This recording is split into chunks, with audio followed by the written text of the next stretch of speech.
ശ്രേഷ്ഠ ഭാരതം. പുത്രനീ വണ്ണം കരയുന്നതു നേരമുത്താപ്യ കൈകേയി കണ്ണുനീരും തുടച്ചാശ്വസിച്ചിടുക ദുഃഖേന കിംഫലം. ഈശ്വര കൽപ്പിതമെല്ലാം അറിക നീ, അഭ്യുദയം വരുത്തിയിടിനെ ഞാൻ തവ, ലഭ്യമെല്ലാമേ ലഭിച്ചതറിക നീ.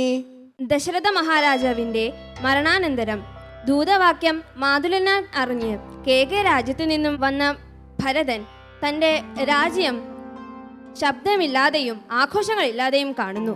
മാത്രവുമല്ല, രാമസീത ലക്ഷ്മണന്മാരെ കാണായികയിലും പിതൃഭാതൃജനങ്ങൾക്ക് ഒന്നും തന്നെ സംഭവിച്ചിട്ടില്ലല്ലോ അല്ലേ എന്ന് ചോദിക്കുന്നു.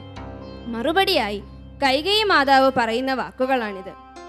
യഥാവിധി അശ്വമേധ യാഗങ്ങളെല്ലാം നടത്തി സ്വർഗം പൂകിയവരെ പോലെ തന്നെ നിന്റെ അച്ഛനും സ്വർഗം പൂകി എന്ന് പറയുന്നു. ലഭ്യമെല്ലാമേ ലഭിച്ചതറികിനി തവ അഭ്യുദയം വരുത്തിയിടിനേൻ എന്നാണ് കൈകേയി മാതാവ് പറയുന്നത്.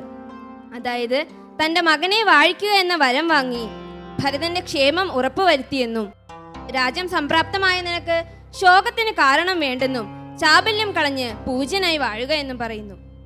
ഇത് കേട്ട് ഭരതകുമാരൻ ക്ഷോണീതലേ വീണ് കരയുന്നതാണ് സന്ദർഭം. ഗുഡ്. എവിടേക്കോ ഒന്ന് പോയി എന്നാലും നൈസ്.